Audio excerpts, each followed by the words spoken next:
Të nderuar shikues, përshëndetje për të gjithë. Do t'jeni shoqërinë time të kolegut Harbi Aliaj në edicionin Qendror informativ. Do të jemi me kolegen Senada Jahu, më parë ju njohim së bashku me titujt kryesor. Kryeministri Rama deklaroi në kuvend se pagesa e tarifës në rrugën e Kombit nuk do të kryhet derisa të gjendet një zgjidhje optimale që të adresojë problematikat e banorëve të zonës dhe mirëmbajtjes së rrugës. Ai ju kërkoi falje kuksianëve që nuk u informuan në kohë. Basha dhe Kryemadhi nuk e mirëpritën në fakt që qëndrimin e Ramës sipas tyre ai po bën teatër dhe po fiton kohë për të goditur pas shpinën e qytetarët. Krerët e opozitës kërkuan që qeveria të heqë tërësisht taksën e rrugës së Kombit dhe të lirojnë të arrestuarit. Opozita filloi sot aksionin e saj politik të mosbindjes civile me bllokimin për 2 orë të 4 akseve të rëndësishme rrugore: Vor, Çerm, Bradashesh dhe Milot. Në çdo tubim ishin të pranishëm përfaqësues të rëndësishëm të opozitës. Trafiku u bllokua tërësisht për 2 orë dhe në fund Basha e Kryemadhi tha se qëllimi i protestës u përmbush. Eurodeputeti Knut Fleckenstein komentoi protestat kundër taksës në rrugën e Kombit duke deklaruar se ato nuk ndikojnë në raportin e Bashkimit Evropian për çeljen e negociatave për Shqipërinë. Ai tha se protestat janë pjesë e demokracisë, por shtoi se në vendin e tij bllokimi i trafikut do të shkaktonte reagime të ashpra. Gjyqtarja e gjykatës kushtetuese Vitore Tusha kaloi filtrin e vettingut dhe u cilësua nga Komisioni i Pavarur rikualifikimit figure pastër dhe e përshtatshme për sistemin e drejtësisë. Tushës i ka mbaruar mandati, por do të qëndrojë në sistem deri në zëvendësimin e saj. Krim brenda familjes në qytetin e Krujës, një 76 vjeçar ka vrarë bashkëshortën e tij duke e goditur me sapat. Ngjarja ndodhi në banesën e çiftit në fshatin Borje, ndërsa i moshuari u fsheh pas kryerjes së këtij krimi. Policia po punon për arrestimin e tij dhe për zbardhjen e shkaqeve të ngjarjes së rëndë. Ish-presidenti i Brazilit Lula da Silva pritet arrestohet pasi akuzohet për korrupsion. Ai pretendon se akuzat janë të motivuara politikisht dhe kanë si qëllim të i mohojnë të drejtën e garës në zgjedhjet presidenciale të muajit tetor.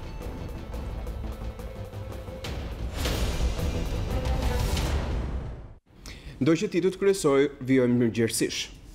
Kryeministri Edi Rama deklaroi në kuvend se pagesa e tarifës në rrugën e Kombit nuk do të bëhet derisa të gjendet një zgjedhje optimale e cila do të adresojë problematikat e banorëve të zonës, por edhe atë të nevojës për mirëmbajtje të rrugës. Ai ju kërkoi falje kuksianëve që nuk u informuan në kohë, ndërsa opozita akuzoi se po e shfrytëzon çështjen për përfitime politike.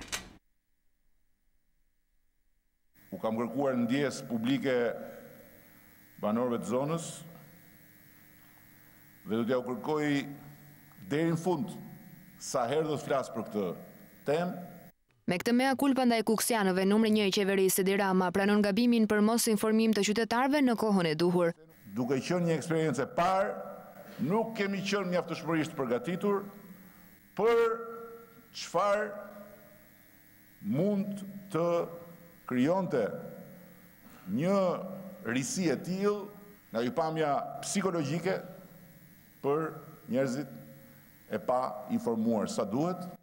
Shefi i qeverisë njofton se kuksianët nuk do të nxjerrin asnjë qindark nga xhepat e tyre për rrugën e Kombit, pa u zgjidhur më parë situata e tyre. Fjalim ky që ju shpërblye edhe me një duartërkitje të sinkronizuar nga grupi i tij parlamentar. Vendimi ynë është i qartë. Ne nuk do të fillojmë sistemin e pagesës pa dhënë zgjidhjen më të mirë të mundshme për atë zonë. E sipas Ramës ka 2 lloje drejtuesish, ata që preferojnë të duartrokiten duke gabuar dhe duke u lënë njerëzve faturën gjatë rrugës për të ruajtur rehatinë e tyre në karrige, dhe ata që preferojnë të shahen në funksion të së nesërmes. Unë kam zgjedh dhe do zgjedh gjithmonë këtë të dytën. Opozita mungoi në sallën e parlamentit, por Rama gjeti mënyrën për t'i kujtuar, i atribuoi asaj shfrytëzimin e një kauze që e njeh si të drejtë të qytetarëve për interes të lidershipit demokrat. Fatkeqësisht është e motivuar për të shfrytëzuar këtë moment pakënaqësie legjitime të banorëve të zonës Kuksit në funksion të hallëve të ditura dhe të paditura të lidershipit saj. Në përgjigje të mosbindjes civile të Lulzim Bashës e Monika Kryemadhit, Rama flet për drejtësinë.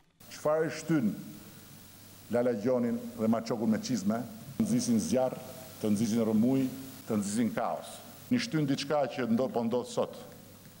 Jo thjesht drejtësia në tërësi, po i shtyn diçka që ata e dinë shumë mirë. Dhe shumë shpejt do ta shikojnë të gjithë shqiptarët.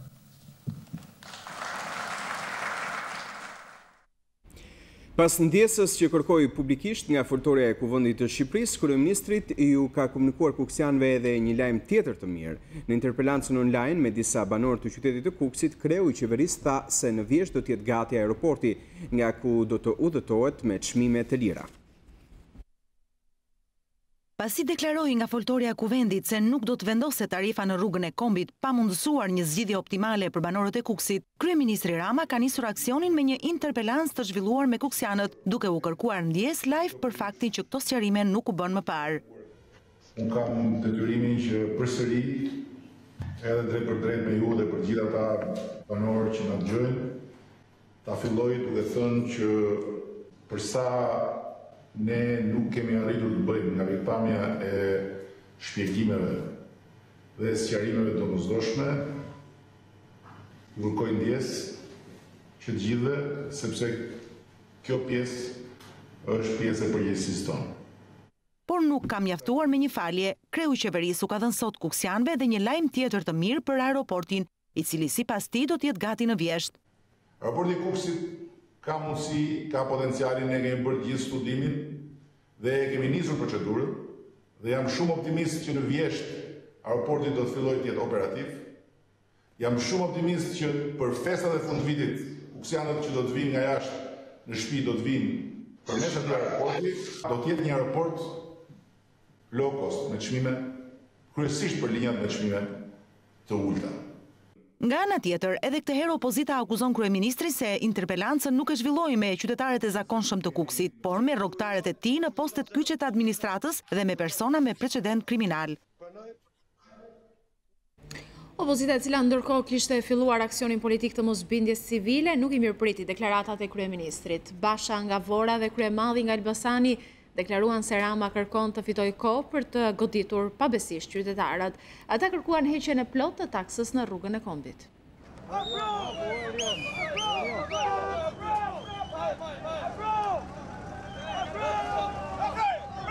Protestuesit u treguan të paduruar në Borë. Autostrada u bllokua 15 minuta para orarit të paralajmëruar. Lulzim Basha kishte zhveshur gjaketën zyrtare të kryetarit. I veshur sport me gjaket lëkure ju bashkua protestuesve në orën 10. Zgjodhi të kalonte traundarës të autostradës si qytetarët, për të bashkuar me bashkëshorten Aurela si dhe deputet të tij dhe të LSI-s. Bisedet të gjata në telefon e shkëpusnin her pas here nga turma. Në parlament, kundërshtari politik po jepte shenja tërheqjeje për taksën e rrugës së kombit, por Lulzim Basha kërkoi më shumë. Edi Rama po përpiqet të fitoj kohë, të blej kohë, sepse është në presionin e reagimit qytetar dhe pastaj ti godas qytetarët pabesisht nga prapa. Ndaj reagimet e sotme të Ramës, përveç se janë të pabesueshme, nuk zgjidhin thelbin e problemit të parë. Taksa duhet anullohet tërësisht. Vendimi i Edi Ramës për të mos mbledhur taksën e kombit, pa gjetur më parë një zgjidhje për kuksianët, kishte mbërritur edhe në Elbasan, ku ndodhej kryetaria e LSI-s. Po nuk u tërhoq nga taksa e rrugës kombit, po nuk liroi djemt kuksian, po nuk hoqi të vëshën për biznesin e vogël. E gjitha taksa që po i marrin shpirtin shqiptarëve çdo ditë dhe më shumë. Kjo protestë nuk do ndaloj. Në Vorë protesta shkoi e qetë. Lulzim Basha ul këmbkryq bashkë me aleatët, me të cilët nuk i kurseu as batutat.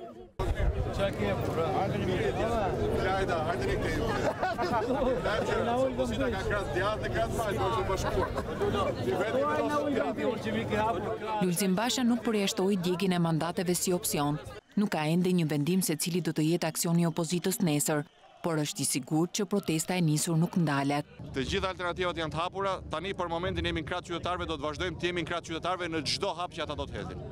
Para se të mbyllej protesta, Lulzim Basha renditi disa kërkesa për Edi Ramën. Liro 11 kuksianët, hiqe rrethimi policor nga Kuksi, hiqe taksën e rrugës kombit, anulloje koncesionin e rrugës kombit, Ky është vetëm fillimi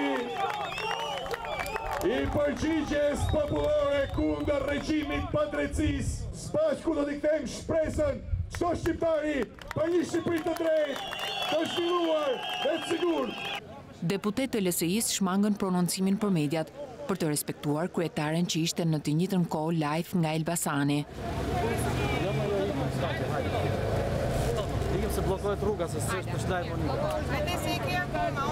Edhe pse bllokimi ishte lajmëruar të vijonte 3 orë, protesta u mbyll 1 orë më herët se parashikimi. Sali Berisha ishte I vetmi që nuk u duk në protest, edhe pse mungoi në rrugë, por kraja për protestuesit nuk mungoi në Facebook, ku gjatë gjithë kohës jepte mbështetjen e tij.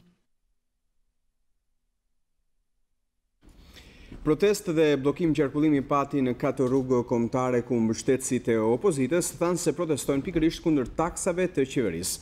Ata dëgjën goma në shenjë zemërimi, por pas afro 2 orësh gjithçka ju rikthye normalitetit. Qindra qytetarë nga veriu dhe jugu grumbulluan në nyjet kyçe të akseve rrugore për t'u përgjigjur thirrjes opozitës për mosbindje civile. Rreth orës 10 protestuesit u mblodhën në rreth rrotullimin e Bradasheshit, në kryqëzimin e Qermës dhe në Milot. Ngriti taksat, ka ngritë të tëra, unë jam një invalid I grupit 2, marr 7.000 lekë të reja në muaj. Ta që çfarë duhet bëjë unë dira ma? Shikoj që këta kam 6 muaj pa pagu dritat. Me ke lënë që, unë invalid jam, ku di iki unë me 7.000 lekë? Në Bradashesh u dogjën goma automjetesh dhe u bllokua aksi Bradashesh tuneli Krabës. Edhe në kryqëzimin e Qermës protestuesit bllokuan rrugën duke mos lejuar qarkullimin e automjeteve. E para është taksat e larta që janë vendosur për rrugën e Kombit. E dyta gjitha taksat e larta që janë vendosur edhe në nivel bashkie. Taksat e tarifat e larta për banesat. Unë jam sot këtu në mbështetjet kuksianëve. Unë jam sot këtu që mos ta lejoj këtë shtet të vjedhë taksën 3 herë të avej të njëjtën taks për të njëjtin veprim. Në Milot, qytetarët I vunë zjarrin gomave të makinave dhe bllokuan rrugën, ndërsa policia devijoi lëvizjen e automjeteve në rrugën e vjetër Laç-Lezhë.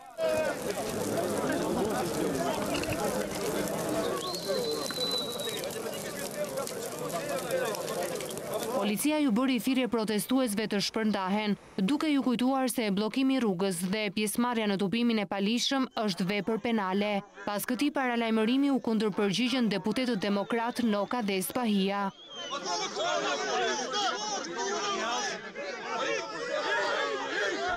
Rreth orës 12 protestuesit nisën të shpërndaheshin qetësisht dhe në rrugët e bllokuara në Bradashesh, Qerm dhe Milot rinisi qarkullimi normal. Në Bradashesh, protestuesit nisën edhe pastrimin e rrugës nga gomat e diegura.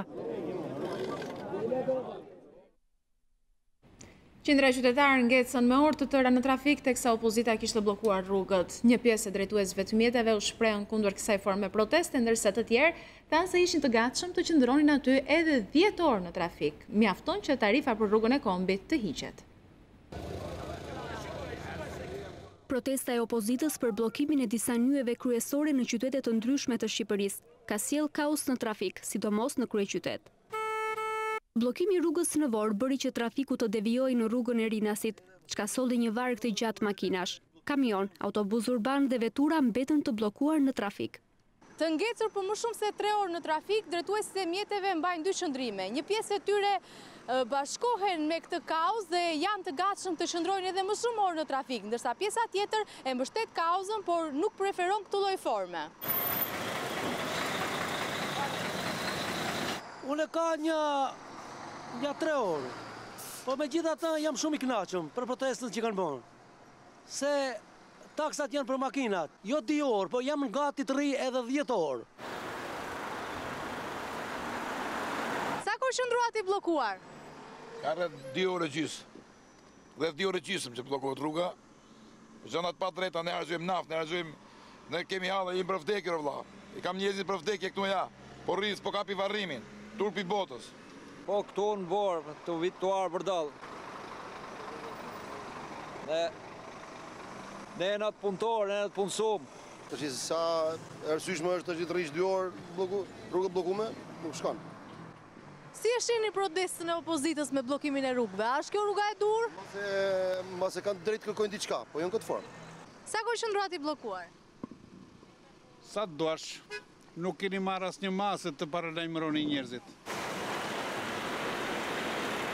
Për të menaxhuar këtë situatë, policia e Tiranës kishte angazhuar gjithë komisariatin rrugor për të bërë shfryrjen e trafikut në rrugët dytësore. Edhe pas lirimit të rrugës nga protestuesit, u desh gati një orë që situata t'i kthejë normalitetit. Po, çfarë ndodhte në fakt pikërisht në ato segmente rrugore ku mjetet kishin ndaluar ndërsa opozita protestonte? Autovetura, furgon, autobus dhe mjetet tonazhi të rënd fikën motorët në autostradë në afërsi të Forës dhe në 2 rrugët sekondare. Detajet në përcjell kronika në vijim. Nuk kanë duruar sa të vinte ora 10, por janë hedhur në aksion 20 minuta më herët nga sa ishte paralajmëruar protesta e opozitës, e cilësuar se nisja aksionit mosbindjes civile. Shumë syresh të ardhur nga Tirana, Kamza, Paskuqani, Vora dhe qytetet tjera të Shqipërisë së Mesme u kanë dalë para makinave duke u bërë thirrje drejtuesve të ndalojnë. Një veprim me rrezik që për fat nuk ka prodhuar aksidente. Në pak sekonda turma e madhe e protestuesve ka pushtuar fizikisht autostradën në afërsi të Vorës, si dhe rrugët dytësore, duke mos lënë asnjë automjet të kalojë. Ky moment ka krijuar tensione në të dy kajet, por pa incidente fizike. Përjashtuar Shkëputimi nga lajme të nderuar shikues, për shkuar drejt përse drejti jashtë ambienteve të selisë së Partisë Demokratike, ka një deklaratë kryetari PD-s. Shpreh një falënderim nga zemra të gjithë qytetarëve që u bashkuan sot protestës në të 4 anët e vendit, atyre që me kurajo civile ndërmorën aktin e bllokimit taksit rrugor, por dhe mira qytetarëve tjerë të cilët u bashkuan nga automjetet e tyre. Ju i keni intervistuar shumë për tyre që thanë që ishin gatshëm të qëndronin deri natën, që tregon që akti i sotëm është një akt që i ka bashkuar shqiptarët në një qendresë qytetare, një mosbindje qytetare kundër padrejtësisë dhe kundër grabitjes.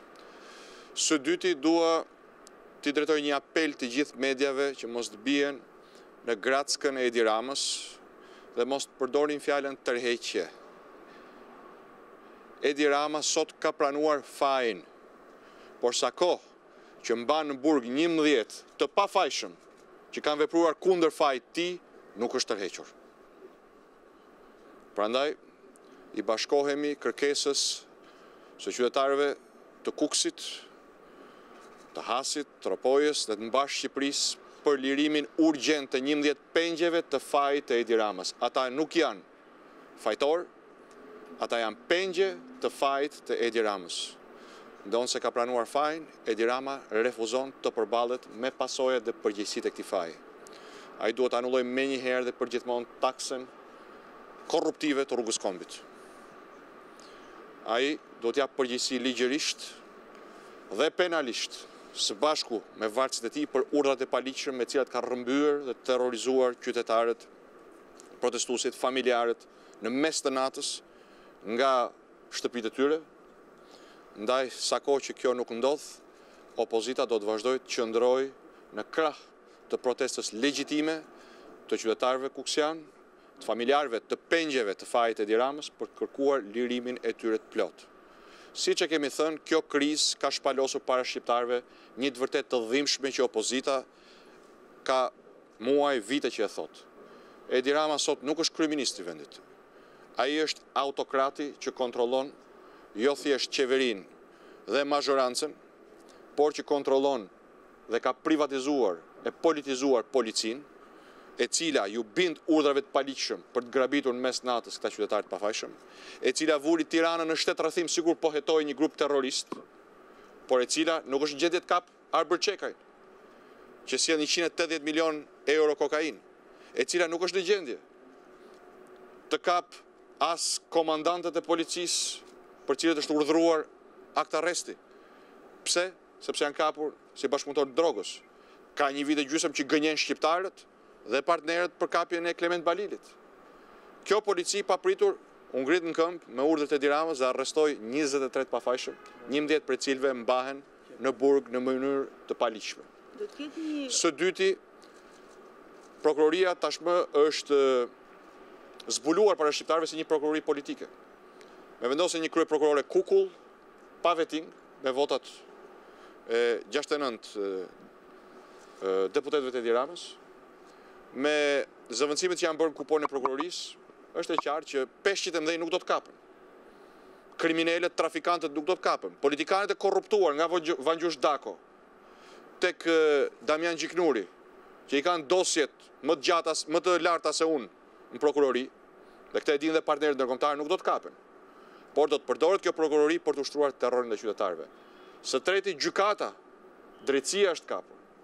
Akti i tmerrshëm i djeshëm, kur u munduan me çdo kusht të ndalin transparencën në gjykatë, duke dhunuar dhe deputetët, vetëm që mos dilte historia e zotit Onuzi, që u grabit në prani 3 fëmijëve që u terrorizuan dhe sot mbahet si peng i fajit e Edi Ramës në qelit e Vaqarrit, apo i Lulzim Popës, dhe e 10 qytetarëve tjerë, historia e njerëzve që u ngritën për bukën e gojës, tregon qartë që gjykata bëri një akt paligjshëm që thelloi dhe më shumë me bindjen e verbër ndaj urdhit politik për të mbajtur pengje 11 kuksianët në qelit e burgut. Nuk do t'jenë ata në ato qeli burgu. Do t'jenë kriminalet që ka liruar Edi Rama. Do t'jenë njerëzit që janë përgjegjës për fajin e Edi Ramës. Sepse faj ka përgjegjës. Dhe trau, faj Edi Ramës, tarifa, taksa Edi Ramës, ishte ajo që i shtyu qytetarët në revolt për bukën e gojës. Pra këto janë çështjet të cilat kanë ngritur shqiptarët në këmbë. Ata që protestuan rreth parë kanë protestuar në solidaritet me padrejtësitë ndaj qytetarëve të Kukësit. Kanë treguar se kuksianët nuk janë vetëm dhe nuk do të jenë vetëm, dhe se shqiptarët nuk do të pranojnë shembullin e terrorit që Edi Rama u mundua të ushtronte në Kukës. Së dyti, janë ngritur bashkë me ta 10 mijëra qytetarë, të cilëve ju është hequr buka gojës pas një shpjegim, janë hequr nga lista ndihmës ekonomike. Janë ngritur bashkë me ta 10 mijëra sipërmarrje të vogla, të cilat janë futur me urdhrin e peshkut, trutharë dhe të korruptuar të financave në skemën e të vëshës kundër këshillës FMN-s dhe paralajmërimeve të FMN-s, për t'i rënuar, për t'i shkatruar, për t'i grabitur, që të përfitoj një grusht oligarkësh nga shkatrimi i biznesit vogël. Janë ngritur baballar dhe nëna që nuk paguajnë dot faturën e ujit në Tiranë dhe në qytetet e tjera të Shqipërisë. Se ju vinte 15.000 lek dhe ju ka shkruar 23 dhe do t'ju shkojë 30.000 lek. Na do të vjojnë mosbindja civile zoti Basha, si do të vjojnë nëse po? Janë ngritur njerëzit të cilët kanë parë se do t'ju pesfishohet taksa pronës. Pas një shpjegim. Do ta paguajnë edhe këtë në faturën e ujit të dritave. Prandaj qytetarët kanë reaguar sot, opozita i falenderoj nga zemra dhe i garantoj të gjithë qytetarët që do vazhdojmë të jemi në krahun tuaj. Nuk kemi asnjë mision tjetër dhe detyrë më të rëndësishme, më të madhe se të jemi në krahun tuaj. Në këtë kuadër, edhe javën e ardhshme, duke nisur nga dita e martë në respekt të dielës së hënës pashkëve ortodoksve, ne në bashkërendim me sipërmarrjen e vogël, me fermerët dhe natyrisht në bashkërendim dhe solidaritet total me kuksianët dhe gjithë qytetarët e Shqipërisë që refuzojnë padrejtësinë dhe grabitjen, do të vazhdojmë të mbështesim të gjitha aktet e mosbindjes qytetare dhe të protestës e cila do të shtrihet në mbar Shqipërinë. Ju faleminderit. Deklarata të nderuar shikues nga kryetari i Partisë Demokratike menjëherë pas përfundimit të mbledhjes që ka zhvilluar opozita, të lirohen 11 pengjet. I ka bërë kështu thirrje kryeministrit Rama. Kryetari i Partisë Demokratike, të nderuar shikues, sot ka thënë ai shqiptarët janë të bashkuar kundër grabitjes, kundër dhunës. Rama sot e pranoi fajin, por nuk është tërhequr, duke i bërë vretje kështu edhe mediave që mos ta përdorin më këtë term, pra sikur kryeministri Edi Rama është tërhequr plotësisht nga tarifa e rrugës së kombit. Opozita do të vijojë të qëndrojë në krah të protestës, duke lënë kështu që të nënkuptohet që protestat do të vazhdojnë.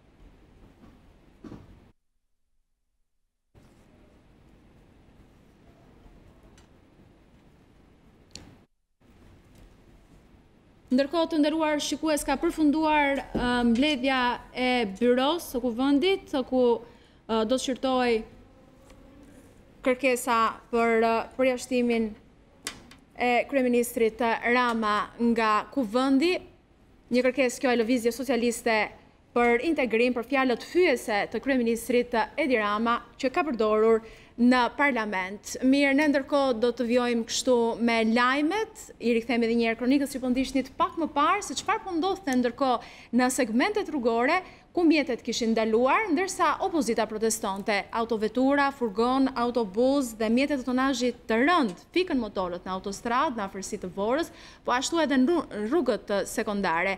Detajet do të na i përcjell kronika që do të ndihni në vim. Nuk ka nduruar sa të vinte ora 10, por janë hedhur në aksion 20 minuta më herët nga sa ishte paralajmëruar protesta e opozitës, e cilësuar se i nisi aksionit mosbindjes civile. Shumë syre është ardhur nga Tirana, Kamza, Paskuqani, Vora dhe qytetet tjera të Shqipërisë së Mesme, ku kanë dalë para makinave duke u bërë thirrje drejtuesve të ndalojnë. Një veprim me rrezik që për fat nuk ka prodhuar aksidente. Në pak sekonda turma e madhe e protestuesve ka pushtuar fizikisht autostradën në afërsi të Vorës, si dhe rrugët dytësore, duke mos lënë asnjë automjet të kalojë. Ky moment ka krijuar tensione në të dy kajet, por pa incidente fizike, përjashtuar tentativën e këtij motoristi që kërkon të çajë mes turmës me motorin e tij Harley.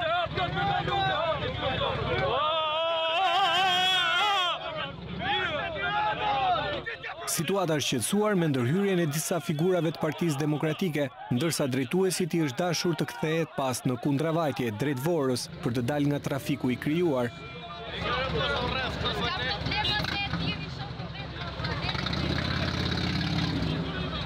Më shumë se për tarifën e rrugës, protestuesit kanë listuar një sër arsyesh për ta zgjatur mosbindjen civile, duke renditur të parën, varfërinë dhe papunësinë. Të ulun taksat për të pas më shumë punë, për të pas më shumë siguri, për të pas më shumë tarë. Shkojmë tani sërish drejt për së drejti jashtë kryesisë së kuvendit, është zoti Paloka. Gjitha rastet e mbarshme, megjithëse ky ishte rasti më skandaloz që mund bëhet një kryeministër që quan organ gjenital popullin e tij. Nuk ka ndodhur, nuk mund ndodhi me politikanin më ordiner, nuk mund ndodhi.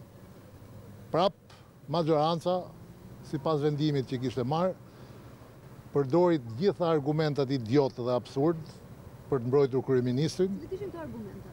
Do ja them tash.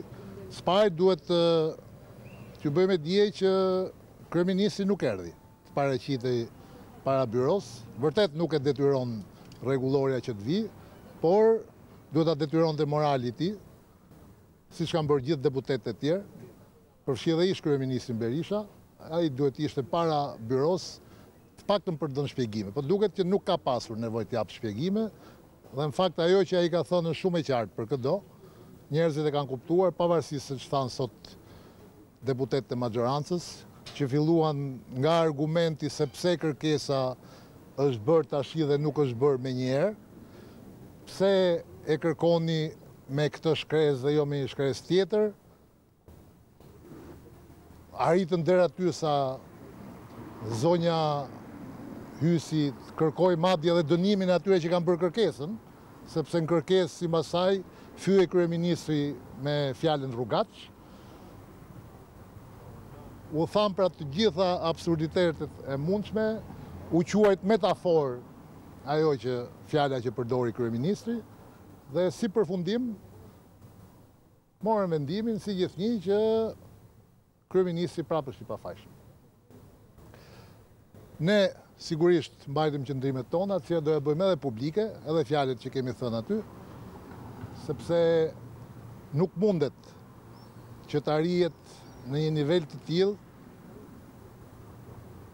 që një kryeministër përsëris të fyej një popull të tërë duke i quajtur organ gjenital, dhe këta mos kenë guximin dhe dinjitetin as ta dënojnë me mos pjesëmarrjen në parlament. Kjo është ajo në fakt që po ndodh edhe me drejtsinë shqiptare. Nuk është vetëm rasti i byros parlamentit, edhe me drejtsinë shqiptare të kapur sot nga kryeministri po ndodh e njëjta gjë. Dënohen fakirët e pafajshëm dhe mbahen të lirë kriminalët, ministrat ajdut, ministrat e kapur tashmë me preshënduar si të lidhur me krimin. Nuk presim gjë tjetër, prandaj jemi dhe në një situatë kur opozita ka vendosur t'i bashkohet popullit në mos bindje civile dhe duket se nuk do të ketë rrugë tjetër me këtë qeveri. Absolutisht do të vazhdohet të mbahen qëndrime sepse vetëm me përballje mund të marrin vesh këta që ishin këtu në byro dhe ai që i drejton. Ditushaj, po ju me çfarë argumenti keni përdorur fjalën si dhe rruga qërore ndaj kryeministrit të shkretë, që pretendon në Parti Demokratik? Ta dënojmë tash dhe në fakt të gjitha shprehjet e përdorura nga kryeministri në seancën plenare të datës 29 ishin rruga qërore. I drejtohej popullit shqiptar me një formë të tillë, pra duke e krahasuar atë me organin gjenital, nuk ka gjë më të turpshme, rrugaqëri është pak, po t'i thuash. Por ajo që mua më habiti ishin argumentat e kolegëve të majorancës, që për turpin e tyre ishin jo vetëm të varfër juridikisht për të argëzuar kërkesën, por edhe moralisht. Pasi nuk kishin absolutisht as edhe një lloj baze që të hidhin poshtë kërkesën tonë të ligjshme, jo për të dënuar kryeministrin e Shqipërisë, por për të dhënë një sinjal pozitiv për Parlamentin e Shqipërisë që të futet në shinat e duhura, ku aty të diskutohet për problemet, hallet dhe shqetësimet që ka populli. Por kryeministri i Shqipërisë nuk dënjon që të vi edhe në byro, i thirrur nga byroja, sepse frika e tij është që të ballafaqohet me argumentat e tij dhe pastaj pas disa ditësh fillon dhe kërkon falje. Kjo është një akt për i burracaku që nuk i shkon kryeministrit të Shqipërisë. Faleminderit. Biroja e Kuvendit, të nderuar shikues, ka rrëzuar kërkesën e LSI-s, ka përfunduar mbledhja e Biros së Kuvendit, e cila ka shërtuar kërkesën e Lëvizjes Socialiste për integrim për përjashtimin e kryeministrit Edi Rama për fjalët hyese që ka përdorur në seancën plenare, duke rrëzuar kështu kërkesën e LSI-s. Në ndërkohë i rikthehemi edhe një herë lajmeve. Protestat nuk ndikojnë në raportin e BE-s për çeljen e negociatave për Shqipërinë. Kështu deklaroi eurodeputeti Knut Fleckenstein në një konferencë shtypi në Tiranë. Ai tha se protestat janë pjesë e demokracisë, por shtoi se nëse do të bllokonte trafikun në vendin e tij, do ta vrisnin. Protestat e opozitës në Shqipëri nuk do të ndikojnë në raportin për çeljen e negociatave të vendit me Bashkimin Evropian. Kështu ka deklaruar eurodeputeti Knut Fleckenstein pas një vizite 2 ditore në vendin tonë. Sërish ndërpresim kronikën për të ndjekur në këtë moment është zonja Vasilika Hysi. Është përdorur fjalor fyes dhe nigrues. Në fakt byroja lexoi me vëmendje procesverbalin e mbledhjes dhe konstatoj që pretendimi i kolegëve të opozitës nuk qëndronte dhe sinqerisht ne u ndjem të çuditur që sot pas 7 ditësh ngrihet një pretendim për përdorim të një fjalori fyes. E them këtë sepse nga këshyrja që i bën procesverbalit të zbardhur të seancës plenare të datës 29, pas fjalës kryeministrit e ka marrë menjëherë fjalën kryetari i partisë më të madhe të opozitës, zoti Basha, dhe nuk ka pasur asnjë reagim, dhe më pas ka marrë fjalën një nga kryetari i grupit parlamentar të Lëvizjes Socialiste për integrim, zoti Vasili, që është dhe një ndër firmëtar dhe nuk ka ngritur asnjë pretendim. Në fakt, sot kjo kërkesë vjen në një moment kur opozita nuk ishte në parlament dhe konsumoi atë që ne themi veprimet më të palishme, duke organizuar bllokimet të akseve kryesore të rrugëve, kur ju e dini shumë mirë që është ndaluar me ligj dhe pa asnjë leje.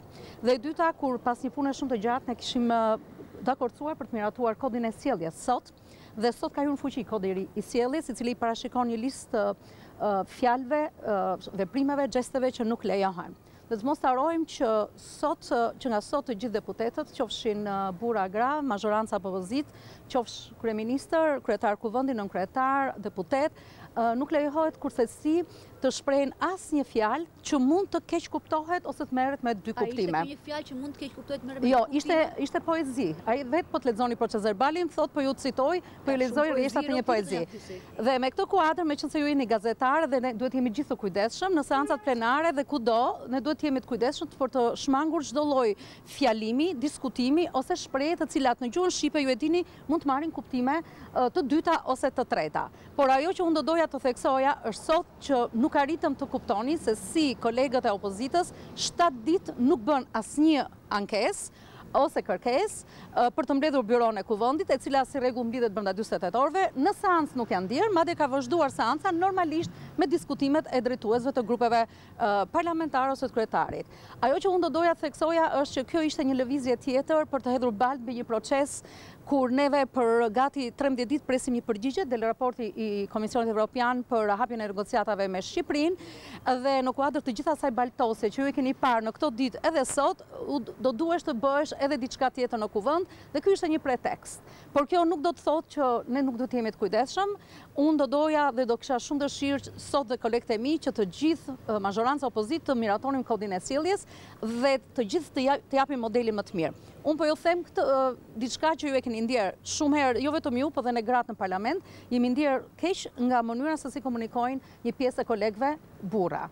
Qoftë me fjalë, me gjeste e tjerë dhe mos flasim dhe do mos harrojmë se si ka folur ish kreu i opozitës, lideri shpirtëror, se sa ka fyer jo vetëm deputetët, por edhe familjarët, vëllezërit, motrat, nënat, madje edhe të vdekurit. Prandaj le të jetë kjo dita e sotshme, fillimi i zbatimit të kodit sjelljes për këdo, duke filluar që nga kryeministri, kryetari i kuvendit, nënkretarët dhe gjithë anëtarët e tjerë.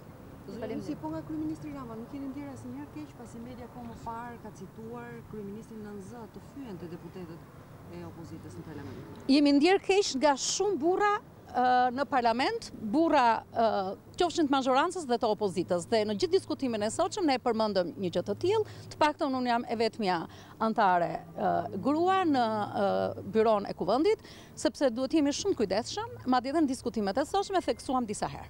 Por ne ndihemi të fyer dhe unë ndihem e fyer në radh parë për gjithë ato veprime që janë bërë sot në gjitha rrugët e Shqipërisë, ku shumë njerëz janë bllokuar për të mbaruar problemet e zgjidhur hallet e tyre, nga mënyra se si fyhemi e shahemi, se si anatemojmë dhe lidhemi, sigurisht kemi lidhje me botën e krimit e tjerë. Pra, ka shumë veprime gjeste në kuvendin e Shqipërisë, të cilat janë fyese jo vetëm për ne, por për të gjithë shqiptarët dhe për ju që transmetoni. Dhe shumë herë dhe media i ritransmeton. Ato janë pjesë e kodit etikës, kodi etikës u miratuar, ka hyrë në fuqi dhe aty keni një listë të tërë të veprimeve, të gjesteve, të sjelljeve, madje edhe të gjuhës së trupit që nuk lejohen të përdoren. Sikurse nuk lejohet deputetit që jo vetëm kuvend, por dhe jashtë kuvendit kryeveprimtari, të cilat bien ndesh me interesin e publikut, siç ishin veprimtaritë e sotme, të cilat binin ndesh me interesin e publikut dhe me interesin e madh të Shqipërisë, që është rruga drejt integrimit evropian. Edhe ajo është ndaluar në kodin e sjelljes. Faleminderit juve. Natën e mirë. Deklaratë nderuar shikues nga zonja Vasilika Hysi, është një tjetër mekanizëm, ka thënë ajo, për të penguar çeljen e negociatave në 17 prill. Kjo kërkesë e bërë nga Lëvizja Socialiste, duke u shprehur kështu e çuditur se si nuk ka patur kërkesë më parë para 7 ditësh, ndërkohë që ajo theksoi se le të jetë pikërisht sot dita për fillimin e zbatimit të kodit të sjelljes për të gjithë parlamentarët. Nga ana tjetër, pak më parë ndoqët edhe deklaratën që pati zoti Paloka, sipas të cilit ai tha se Rama tallet me popullin dhe nuk përjashtohet nga parlamenti. Mirë, rikthehemi kështu lajmeve, ndërkohë që nëse do të kemi të tjera dalje publike nga parlamentarët, sigurisht që do t'ja u përcjellim drejt për së drejti. Protestat nuk ndikojnë në raportin e BE-s për çeljen e negociatave për Shqipërinë, kështu ka deklaruar eurodeputeti Knut Fleckenstein në një konferencë shtypi në Tiranë. Ai tha se protestat janë pjesë e demokracisë, por shtoi se nëse do të bllokonte trafiku në vendin e tij, do ta vrisnin. Protestat e opozitës në Shqipëri nuk do të ndikojnë në raportin për çeljen e negociatave të vendit me Bashkimin Evropian. Kështu ka deklaruar eurodeputeti Knut Fleckenstein pas një vizite 2 ditore në vendin tonë. Në një konferencë shtypi pikërisht kur protesta e opozitës përfundoi, Fleckenstein është shprehur se protestat janë elementi domosdoshëm në demokraci, por shtoi se bllokimi i trafikut në qytetin e tij do të shkaktonte reagime të forta. Nuk mendoj se protestat do të ndikojnë në raport. Ato janë pjesë e demokracisë së një vendi, por kur përfshihet dhuna, është një gjë që nuk bëhet. Askush nuk ka të drejtë të ushtrojë dhunë. Nëse unë do të bllokoja trafikun në qytetin tim, qytetarët do të më vrisnin. Jam i lumtur që opozita është pro hapjes së negociatave, kështu që palët mund të bashkëpunojnë me njëra tjetrën. Knut Fleckenstein tha se pret që Komisioni Evropian të japë një rekomandim pozitiv dhe pa kushtëzime për hapjen e negociatave me Shqipërinë. Jemi në pritje të raportit të Komisionit Evropian dhe është koha që të hapen negociatat për antarësim. Presim një rekomandim pozitiv të pakushtëzuar. Negociatat janë një instrument në proces dhe zbatimi i reformave është një instrument shumë i rëndësishëm. Eurodeputeti ka vënë theksin edhe tek çështja e pronave. Sipas tij ajo kërkon zgjidhje, pasi ka rëndësi shumë të madhe për investimet. Mirë, rikthehemi edhe një herë zhvillimeve të ditës së sotme. Djegje gomash dhe bllokime rrugësh kanë bërë të djathtë sot, por edhe të majtët në vitin 2011. Protesta e opozitarëve sot dhe dje do të sjellë materialin në vim të gjithë krahasimet. Politika i ka përdorur të gjitha mjetet, nga fjala në parlament e deri tek protestat e dhunshme në rrugë. Këtë të njëjtë opozita e djathtë bllokoi 4 pika kyçe në qarkullimin e vendit. Opozitarët u ulën këmbkryq, ndërsa të tjerë edhe amoronisos me këngë. Për një qeveritare, polici hajde mene, për një qeveritare. Vetëm në Elbasan, ajri u ndot nga djegja e disa gomave. Kauza, taksat që sipas opozitës po i rëndojnë në kurriz shqiptarëve nga qeveria dhe oligarkët. Fiks 7 vjet më parë, rolet ishin ndryshe. Socialistët në opozit, me kryetarin Edi Rama që humbi zgjedhjet me 10 vota në Bashkinë e Tiranës, kaluan në mosbindje civile ndaj pushtetit të djathtë. Në atë kohë, gomat u dogjën në disa qytete të vendit. Bllokimi i rrugëve, përveç se nga masat dhe qytetarëve, u bë edhe nga mjete dhe sende rrethanore. Pamjet e News 24 në atë vit dëshmojnë për situatën. Policia së kohë qëndronte në gatishmëri të ruajtjes së rendit publik, por kishte raste dhe të tilla, si ky i fokusuar nga objektivi ynë. Gestikulacioni pa denjë për një uniform blu.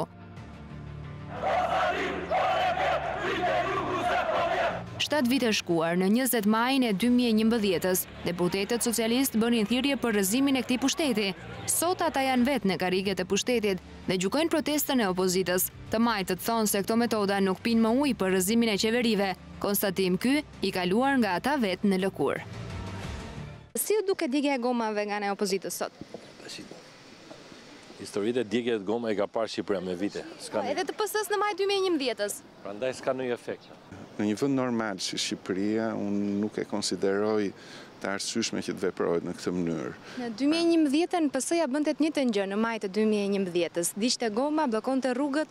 Po, atëherë kur vritën njerëzit në rrugë, ju e patë që nuk janë vrarë. Pra, sot, dhe ky është kontrasti i madh ndërmjet opozitës së djeshme dhe pozitës së djeshme. Njëjtën gjë kena bërë në 2011-ën, sa është një kilometër më.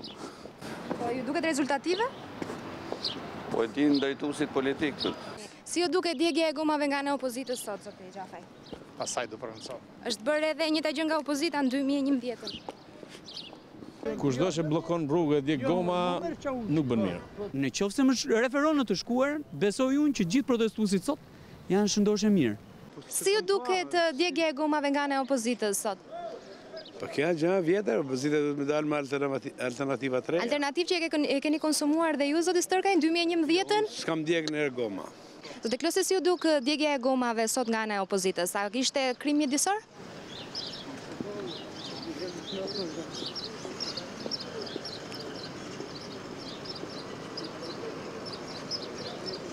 Faleminderit.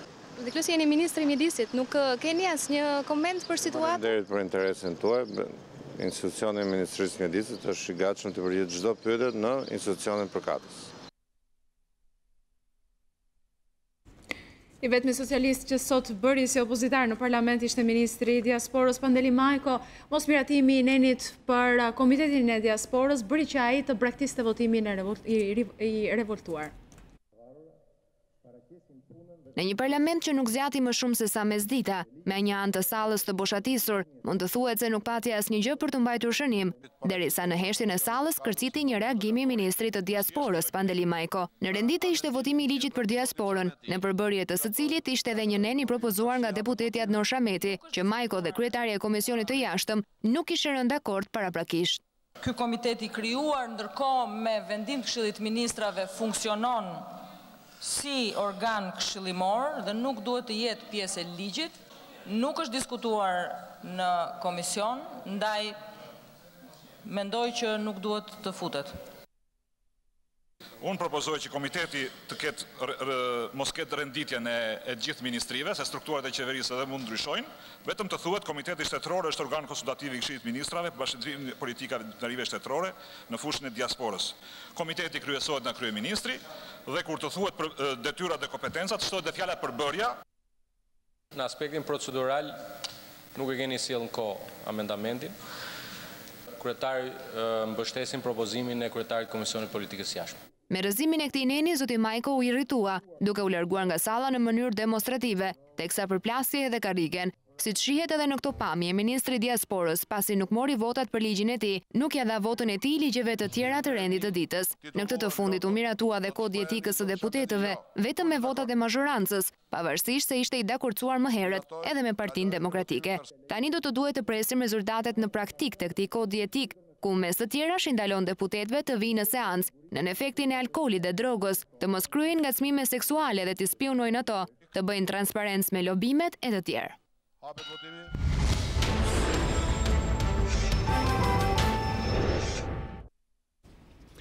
Pas përplasjes së naftëtarëve me forcat e policisë një ditë më parë, këshilltari i ministrit të infrastrukturës dhe të energjisë mbërriti në Ballç dhe ju premtoi zgjidhje e punonjësve të uzinës, por të pakta mbeten shpresat e naftëtarëve. Madje këta të fundit nuk tërhiqen nga protestat deri në rinisjen e punës dhe marrjen e pagave. Naftëtarët e Ballshit janë të zhgënjur pasi ende nuk po arrin një marrëveshje për rinisjen e punës dhe marrjen e pagave të prapambetura. Pas protestës së dhunshme dhe përplasjes me policinë në ambientet e uzinës së Ballshit, aty ka mbërritur këshilltari i ministrit të infrastrukturës dhe energjisë, i cili pas takimit me sindikalistë dhe përfaqësitë të naftëtarëve, premtoi se situata do të zgjidhet. Kur shteti, qeveria, ministria përkatëse rri indiferente për zgjidhjen e këtyre problemeve, domosdo do të kalojnë në një farë shpërthimi, ashtu si ndodhi dje, punonjësit janë 4 muaj pa paguar, pa bukë, me taksa të rritura, me gjithë probleme sociale që na shoqërojnë nga do që shkojmë. U realizua një lëvizje e mirëfillt sindikale, ku shteti më së fundi u bë gjallë, dërgoi përfaqësuesit e tij dhe në atë takim me një përfaqësi prej 40-50 vetësh, i dërguar i qeverisë mori përsipër që do të uli palët nëpërmjet një akt marrëveshje tripalçe. Qeveri, punës, marrës. Megjithatë, edhe pas këtij takimi naftëtarët nuk kanë besim se do të rinisin punën. Ata mbeten të vendosur të protestojnë deri në plotësimin e kërkesave të tyre. Ne do ta zbatojmë, po unë personalisht si punëtor e vjetër që jam atje, nuk jam 100% i garantuar që ai do bëj zgjidhje, sepse mua më ka gënjur kryeministri përpara 1200 punëtorëve atje. Ne kemi lënë jetën atje. Aktualisht unë që jam këtu, kam 2 kalamajt parizuar nga gjaku uzinës. Ku vete gjaku im? 18 rroga, pse s'mi jep? Dhe për statusin e naftarit. Jo sot, jo nesër. As është dhënë, as është berë. Naftëtarët paralajmërojnë se do të përshkallëzojnë protestat dhe se nuk do të lejojnë punonjësit që kanë rinisur punën të hyjnë në uzinë në këtë fillim javë. Qindra biznese në qytetet Fier e Korçë kanë mbyllur qepenat këtë të enjte për të protestuar kundër skemës së TVSH-s, e cila ka nisur nga zbatimi që prej datës 1 prill. Tregtarët e vegjël të Fierit dhe Korçës kanë ulur qepenat në shenjë proteste kundër përfshirjes në skemën e TVSH-s të vënë zbatim nga qeveria që prej datës 1 prill. Janë rreth 100 biznese në pedonalen e qytetit të Fierit, të cilët kanë pezulluar aktivitetin këtë të enjte, pasi e shohin TVSH-n si një taks të re që do t'i çojë drejt falimentit. Ne e do ta marr 20, do ta shes 22. Tani çfarë TVSH do mbaj këtu te 2000 lekëshja? Çfarë do çojmë në shtëpi, çfarë do paguaj qira? Faliment, jemi me kredira. Si do rezistojmë? Malli pa lek, hajde pyet këtu të gjithë mallin pa lek. Harron ajo qeveri që na u thej nese me atë dyqan 4 metër katror ushqejnë familje dhe fara të shesi djali im, burri im dhe unë do t'i bëjmë 20 milion lek të vjetra xhiro. Nuk e përballojmë dot, sepse financierja që kemi kontraktuar ne apo financieri XX do 50.000 lek të vjetra, i thonë 60.000 lek në vit. Neve qashim kur e kishim 250.000 lek taksën që pagonim shtet. Jo me tani që financieri t'i jap 60.000 lek. Të njëjtin shqetësim kanë ndarë edhe bizneset e vogla në zonën e pazarit në Korçë. Është shumë e vështirë, jemi drejt falimentimit. S'kemi bërë dot as qiranën, nuk ja vlen fare. Nuk e përballojmë, prandaj jemi mbledhur këtu, po bëjmë këtë grevë se se përballojmë dot.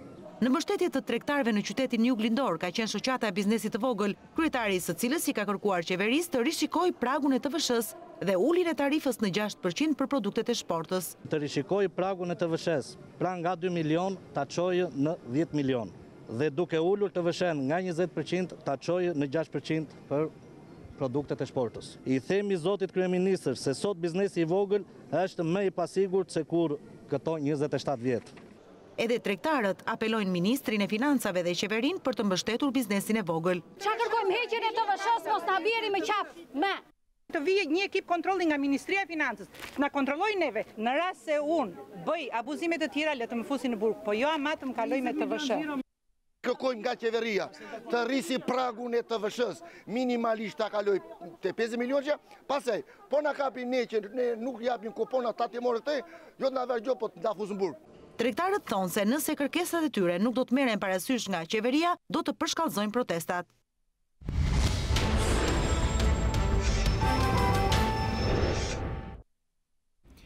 Gjyqtarja e gjykatës kushtetuese Vitore Tusha kaloi me sukses filtrin e procesit vettingut pasi u cilësua nga Komisioni i Pavarur i Kualifikimit figurë e pastër dhe përshtatshme për sistemin e drejtësisë.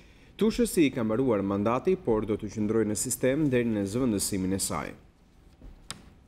Vitore Tusha është gjykatësja e parë që kalon testin e vettingut. Komisioni i Pavarur i Kualifikimit vendosi të rikonfirmojë në detyrë antaren e gjykatës kushtetuese, duke konsideruar të përshtatshme për sistemin e drejtësisë. Trupa gjykuese e përbër nga Alma Faskaj kryesuese, Valbona Sanxhaktari relatore, Gjensila Pine antare, vendosi konfirmimin në detyrë të subjektit të rivlerësimit zonjë Vitore Tusha me funksion gjyqtare pranë gjykatës kushtetuese. Kjo do thotë se komisioni që hetoi për 6 muaj subjektin e rivlerësimit është bindur se pasuria që disponon gjykatësia kushtetuese rrjedh nga burime të ligjshme. Për këtë fakt Vitore Tusha u pyet gjatë seancës dëgjimore publike zhvilluar më 4 prill, ku deklaroi se çdo qindark e ka vënë përmes punës së ndershme. Nga hetimi ka rezultuar se gjykatësia ka në pronësi një apartament në kryeqytet, një sipërfaqe prej 500 metra shkatror tokë në Fark, si dhe një shtëpi në gjirin e Lalzit, për të cilën vazhdon të paguaj kredin. Gruaja me një karrierë të gjatë në sistemin e drejtësisë dha shpjegime dhe sa ju përket pikpamjeve profesionale, lidhur me disa dosje gjyqësore që ka shqyrtuar për gjatë viteve. Fakti që ajo kaloi filtrat e kontrollit nënkupton se ka marrë notë kaluese edhe në aspektin profesional. Komisioni e certifikoi të pastër Tushën edhe sa i përket figurës morale, pasi nuk u gjet asnjë lidhje e saj me eksponent të botës së krimit. Verdikti i komisionit për gjykatësen kushtetuese nuk është i formës së prerë, pasi mund të ankimohet nga komisioneri publik brenda afatit të përcaktuar nga ligji, që është 15 ditë pas zbardhjes së vendimit. Po kush është Vitore Tusha? E diplomuar në 1983 në Fakultetin e Shkencave Politike e Juridike Dega Drejtësi, ajo nisi me njëherë punën si përmbaruese gjyqësore deri në 1990-ën. Pas kësaj ushtroi profesionin e avokati dhe në 1992-shin u bë pjesë e sistemit gjyqësor si gjykatëse në kryeqytet. Nga shkalla e parë, Vitore Tusha arriti të ulej në karriken e gjykatëses së kasacionit, detyrë që ushtroi nga viti 1994 deri në 2001-shin. Pas largimit nga kasacioni, Tusha ju rikthye profesionit të avokatisë deri në 2008-ën, kur edhe u emërua antare e gjykatës kushtetuese. Prej disa muajsh asaj i ka mbaruar mandati, por ka vendosur të qëndrojë në detyrë deri në zgjedhjen e antarit të ri. Zonja Tusha mban gradën shkencore doktori shkencave juridike, prej 32 vitesh është lektore së drejtës civile dhe procedurës civile, pranë Fakultetit të Drejtësisë dhe Shkollës së Magjistraturës. Ajo ishte e dyta pas Fatos Lulës që u nënshtrua procesit të vettingut, të cilin ky i fundit nuk arriti të kalojë. Gjyqtari i apelit të Durrësit Besim Trezhnjeva është gjyqtari i tretë që do të kalojë në rrjetën e vettingut. Komisioni i pavarur i kualifikimit ka njoftuar se do të mbajë seancë dëgjimore më 11 prill në orën 10. Trupa gjykuese do të përbëhet nga Alma Feskaj, Fider Shuli dhe Roland Ilia. I pari që doli para këtij komisioni ishte Fatos Lulo, por nuk arriti ta kalojë testin pasuror. Komisioni i pavarur i kualifikimit vendosi të shkarkojë nga detyra antarin e gjykatës kushtetuese për pasuri të pajustifikuar, ndërsa Vitore Tusha arriti të kalonte këtë proces.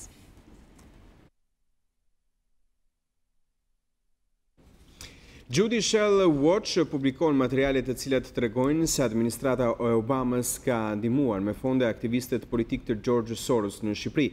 Sipas dokumentave, paratë e taksapaguesve amerikanë janë përdorur për të mbështetur të majtët në vendin tonë dhe vendin e drejtësisë nën kontrollin e këtyre të fundit.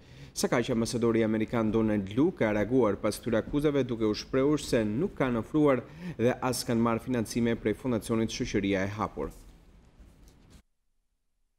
Judicial Watch, një grupim aktivistësh amerikan konservator, kanë publikuar së fundmi dosjen ku argumentohet sipas tyre se si miliarderi George Soros përfitoi nga paratë e taksapaguesve amerikan për qëllimet e tij politike në Shqipëri. Ky grupim ka hetuar disa nga financimet e Soros në vende të ndryshme të lindjes dhe së fundmi ka publikuar një dosje me 32 faqe ku thuhet se Fondacioni për Shoqërinë e Hapur në Shqipëri u vu në shërbim të Partisë Socialiste në pushtet për të justifikuar mënyrën se si po bëhej reforma në drejtësi. Dokumentet tregojnë se si fondet e USAID-it u derdhën për llogari të fondacionit për një shoqëri të hapur në Shqipëri, mbështetur nga Soros për t'i dhënë qeverisë socialiste më shumë kontroll mbi gjyqësorin. USAID ka paguar $9 milion në 2016 për fushatën e quajtur drejtësi për të gjithë, mbështetur nga Instituti i Menaxhimit Lindje Perëndim, dhe kjo në varësi të Soros.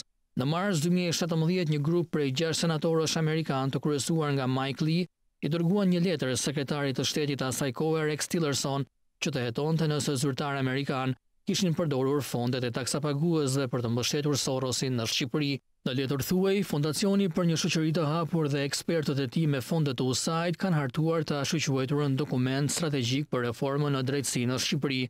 Disa politikanë besojnë se këto reforma kanë si qëllim të japin kryeministrit dhe qeverisë së tij të qendrës së majt një kontroll të plotë mbi drejtësinë. Të dhënat e reja të Judicial Watch zbulojnë një memo të prillit 2016 nga ambasada amerikane në Tiranë që tregon se ka sponsorizuar një sondazh në bashkëpunim me Fondacionin për një shoqëri të hapur të Soros për të matur tek qytetarët shqiptar një urit mbështetjen dhe pritshmërinë nga reforma në drejtësi. Fondacioni Sorosit raportoi më pas se 91% e shqiptarëve e mbështesin plotësisht apo e mbështesin disi nevojën për një reformë në drejtësi. Sondazhi nuk e specifikonte se çfarë lloj reforme kërkohej, po sipas dokumentit ambasadori i Shteteve të Bashkuara në Shqipëri Donald Lu i administratës Obama ka qenë i lidhur ngushtë me Sorosin dhe qeverinë socialiste në Shqipëri. Në maj 2017 Lu ndihmoi të minoj planet e partive opozitare shqiptare për të protestuar ndaj zgjedhjeve të ardhshme parlamentare, duke deklaruar se Shtetet e Bashkuara do të pranonin rezultatet e zgjedhjeve edhe në qoftë se partitë e opozitës refuzonin të merrnin pjesë. Është veçanërisht mizore që Departamenti i Shtetit lejoi operacionin Soros të ndihmonte me fondet e drejtpërdrejta të taksapaguesve në grupime të tjera, tha presidenti Judicial Watch Tom Fitton. George Soros është një miliarder dhe ai nuk duhet të marrë mbështetjen e taksapaguesve për të çuar përpara agjendën e tij radikale të majt për të minuar lirinë brenda dhe jashtë vendit, shton ai. Ambasadori amerikan në Shqipëri Donald Lu ka reaguar pas akuzave të organizatës Judicial Watch se është i lidhur ngushtë me Sorosin dhe me qeverinë socialiste në Shqipëri. I pyetur nga zëri e Amerikës lidhur me këtë çështje, ambasadori Lu thekson se nuk kanë ofruar as kanë marrë financime prej Fondacionit Shoqëria e Hapur. Kritikët e reformës në drejtësi kanë etiketuar veprimet e ambasadës së SBA-s si të frymzuara nga Soros, edhe pse nuk ofrojnë financim për Fondacionin Shoqëria e Hapur, as nuk marrin ndonjë financim prej tij. Siç e kemi thënë më parë, Shtetet e Bashkuara të Amerikës mbështesin reformën e gjyqësorit në Shqipëri, sepse është në interesin ton kombëtar për të bërë këtë. Kur Shqipëria të ketë një sistem gjyqësor të pastër, do të jetë një aleate më e fortë në NATO. Do të jetë më pranë antarësimit në BE. Lu shtoi mëtej se reforma e gjyqësorit është edhe në të mirën e interesave të nënshtetasve dhe bizneseve amerikane në Shqipëri. Amendamentet për reformën e gjyqësorit në Kushtetutën e Shqipërisë u miratuan unanimisht nga të gjitha partitë politike të Shqipërisë, theksoi mëtej ambasadori Lu.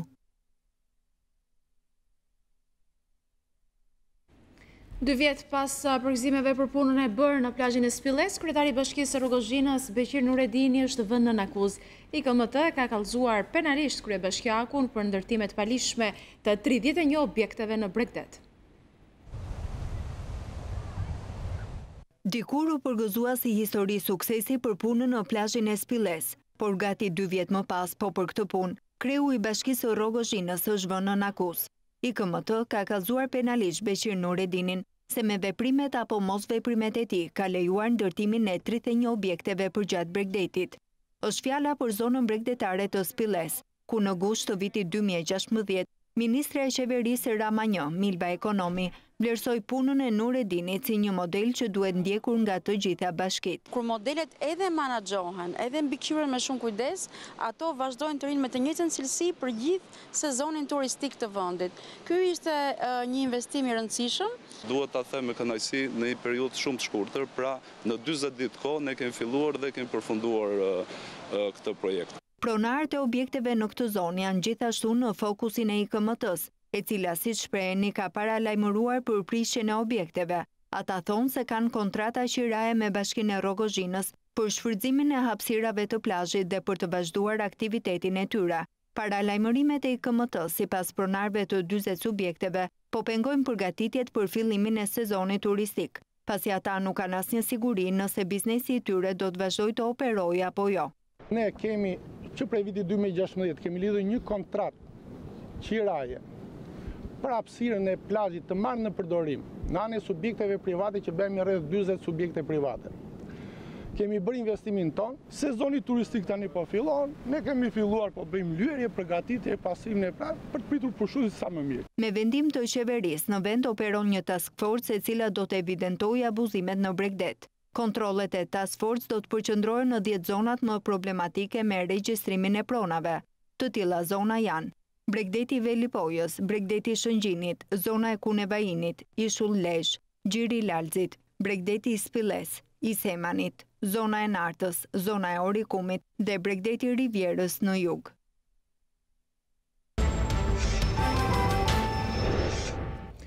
Kthehemi drejt për së drejti të nderuar shikues, po ndiqni edicionin qendror informativ. Një ngjarje e rëndë ka ndodhur ditën e sotme në qytetin e Durrësit. Një fëmijë 3 vjeçar ka humbur jetën gjatë transportimit nga Qerdhja në spital. Fillimisht fëmia ka patur të vjella në Qerdhe dhe është dërguar menjëherë në spital, por nuk ka mundur të mbijetojë, duke ndëruar më pas jetë. Deri më tani nuk dihen shkaqet e vdekjes së 3 vjeçarit. Ndjekim raportimin e koleges Klodiana Haxhiaj. Një fëmijë 3 vjeçar ka humbur jetën në rrethana ende të paqarta duke shokuar jo vetëm familjen e tij, por të gjithë qytetin e Durrësit. Ngjarja ka ndodhur në një qerdhe private në lagje numër 4 mezitën e sotme. Burimet nga spitali i Durrësit kanë bërë me dije se fëmia mashkull 3 vjeçar ka mbërritur nga stafi i edukatorëve në urgjencën e spitalit të Durrësit, pasi më herët kishte kërkuar ndihmë në poliklinikën e specialiteteve në qytetin e Durrësit.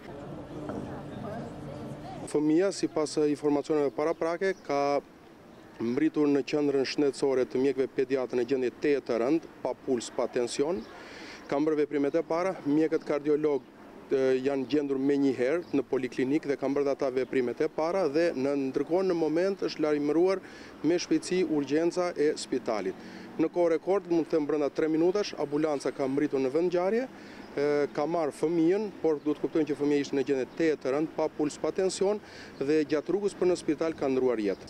Burimet bëjnë me dije se fëmija është zgjuar nga gjumi në drek dhe është ushqyer normalisht nga edukatorët e kopshtit dhe të Qerdhes. Vetëm pasi është ushqyer, fëmija ka pasur të vjella dhe ka pësuar një këputje. Menjëherë pas kësaj gjendje, fëmija është dërguar në poliklinikën e specialiteteve në Durrës në gjendje të rënduar. Paraprakisht bëhet me dije se fëmija mund të ketë pësuar arrest kardiak, megjithatë trupi i tij është dërguar në morg, ku do të nënshtrohet ekspertizës mjeko-ligjore. Është ngritur një grup pune me mjek specialist për të konfirmuar patologjinë që ka çuar drejt vdekjes së fëmijës. Ndërkohë prindrit e voglushit, në gjendje shumë të rënduar, kanë thënë se fëmija i tyre është dërguar si normalisht edhe sot në Qerdhe dhe nuk ka patur asnjë problem shëndetësor. Nuk ishte as me grip dhe as me temperaturë, kanë bërë me dije prindrit e voglushit. policia e Durrësit ka nisur hetimet, ka marrë në pyetje të gjithë stafin e kopshtit të Qerdrës ku ka qëndruar 3 vjeçari, por edhe mjekët që kanë pritur fillimisht në poliklinikën e specialiteteve edhe mandej në urgjencën e spitalit të Durrësit ku fëmia ndërroi jetë. Një ngjarje e rëndë ka ndodhur mbrëm në Kukës, ku një 76 vjeçar ka vrarë bashkëshorten e tij 68 vjeçare. Ngjarja ndodhi në banesën e çiftit në fshatin Borje, ku i moshuaria dëmtale goditi me sapat gruan e tij duke i shkaktuar vdekjen e menjëhershme. Pas krimit, 76 vjeçari u largua ndërsa policia është vënë në ndjekje të tij. Policia bën të ditur se krimi u krye për motive të dobta, por grupi hetimor po punon për zbardhjen e plotë të rrethanave të ngjarjes. Policia e shtetit ka shkatëruar një grup kriminal që operonte në fushën e kontrabandës. Në pranga kanë 17 persona dhe janë shpallur në kërkim disa të tjerë. Grupi është shkatëruar pas disa muajsh hetime, ndërsa policia ka sekuestruar një sasi të madhe kafeje kontrabandë dhe paketa cigaresh. Në kuadër të operacionit Forca e Ligjit, policia e shtetit ka goditur një tjetër grup kriminal. Task Forca operacionale në bashkëpunim me krimin ekonomik në drejtorinë e policisë së Tiranës kanë finalizuar operacionin Kontrabanda 2018. Në pranga kanë rënë 17 persona si dhe janë shpallur në kërkim. 5 të tjerë, grupi kriminali shkatëruar operonte në fushën e kontrabandës dhe kryesisht në atë të madhrave me aksiz në qytetin e Tiranës. Sipas lajmërimit të nisur nga policia e shtetit, disa prej të arrestuarve janë arrestuar edhe më parë, po për të njëjtën akuzë. 7 me të ndaluarit kishin funksione dhe role të përcaktuara qartë në veprimtarinë që kryenin. Efektivët e policisë kanë kontrolluar banesa, magazina, lokale e kioska, ku kanë sekuestruar rreth 2.7 ton kafe, 105.000 paketa të markave të ndryshme pa pull fiskale, 28 telefona, 2 makina si dhe 300.000 lekë të reja. 17 të arrestuarit do të dalin para gjykatës për akuzat kontraband me madhra për të cilat paguhet, transportimi madhrave kontraband dhe shkelja e të drejtave të pronësisë industriale. Policia e Tiranës në bashkëpunim me Interpol Tirana kanë arrestuar ish bashkëshorten e Fatmir Ramës, i njohur ndryshe si Miri Gjikes. Arrestimi i Manjola Priftit, e cila ishte shpallur në kërkim ndërkombëtar, është bërë me qëllim ekstradimin e saj në Itali. Autoritetet gjyqësore italiane e kanë dënuar 43 vjeçaren me 7 vjet e 3 muaj edhe 15 ditë burg për veprën penale e pjesëmarrje në organizatë kriminale me qëllim trafikimin e lëndëve narkotike. Në vitin 2012 ajo u arrestuar për probleme ligjore në Itali, por më pas u la e lirë. Ndërkohë Miri Gjikes u ekzekutua në ambientet e kompleksit të tij kartodromi në Lundër 9 vjet më parë.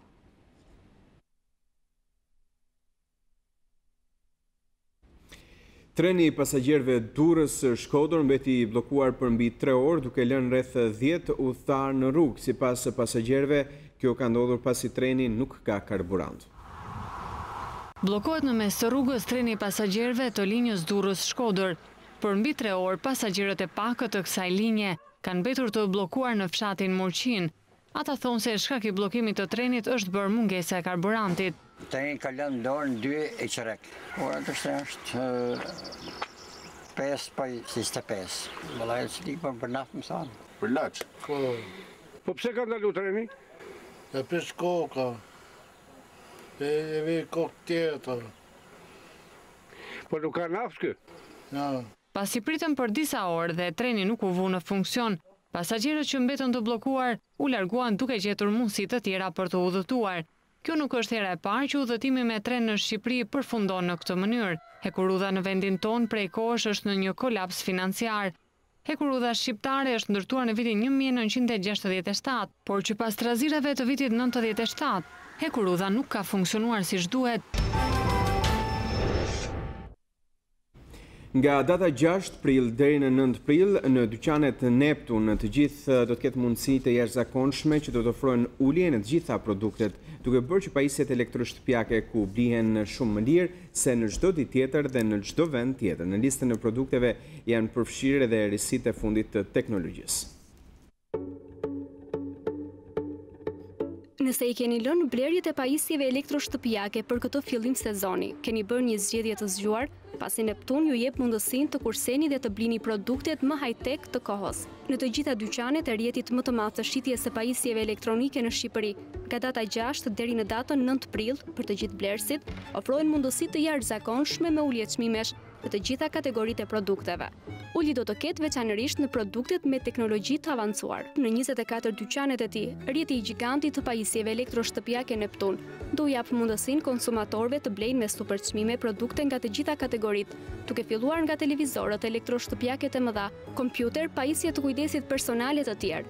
Pyetja se çfarë duhet të presim tashmë nga uljet e para të sezonit, i përgjigjet drejtoresha e marketingut në Neptun, Greta Lekaj. Do startojmë këtë sezon me uljet më të mëdha të vitit. Uljet që do jenë për 4 ditë janë në megamarka. Në bashkëpunim me partnerët tanë kemi sjell ulje në të gjitha kategoritë e produkteve dhe në produkte të veçanta shkojnë deri në 53%. E veçanta këtë herë është që jemi munduar të zgjedhim teknologji shumë të përparuara, siç janë televizorët ultra high definition apo lavatriçet me motor digital inverter, në marka të tilla si Bosch, që është numër 1 në Europë, fshesat me korrent Roventa, televizorët Samsung, Sony e tjerë. Zgjodhëm që këtë herë të vijmë ndryshe me produkte të teknologjisë të avancuar dhe me çmime shumë të volitshme, në mënyrë që këto teknologji t'i bëjmë tashmë të prekshme për të gjithë njerëzit. Përfaqësuesit e Neptun konfirmojnë që uljet do të arrijnë deri në 53%. Disa nga mega uljet që e hapin sezonin janë: Ndër shumë produkte që do të jenë me ulje çmimesh, unë do të përmendja televizorin Samsung 40 inch Ultra High Definition Smart, i cili vjen me 22% ulje dhe për herë të parë me çmimin 54.990 lekë. Ndër elektroshtëpiaket e mëdha, do të veçonim lavatriçen Bosch 7 kg me klasë energjie A3+, e cila vjen me çmimin e papërsëritshëm 38.990 lekë. Opsione të shumta kemi dhe për gjithë ata klientë të cilët kërkojnë çmime të volitshme në pajisjet e kuzhinës, si për shembull blenderi Bosch, i cili vjen me çmimin vetëm 1.990 lekë, fshesa Roventa apo hekuri Philips. Uljet arrin deri në 53%. Neptun është pjesë e grupit Balfin, grupit më të madh dhe inovator të investimeve në Shqipëri dhe një ndër më të mëdhenjt në rajon. Zonja dhe zotërin, kemi mbritur në fund të këtij edicioni informativ lajmesh. Përpara se të ndajemi, ne ju rikujtojmë se për çdo lajm ju mund të klikoni në balkanweb.com. Aty lajmet i keni të shoqëruara nga foto dhe video, mund të fletoni online gazetën shqiptare, të dëgjoni radion shqiptare dhe të shikoni live në çdo moment News24 duke klikuar mbi live stream. Faleminderit që na ndoqët. Mirupafshim.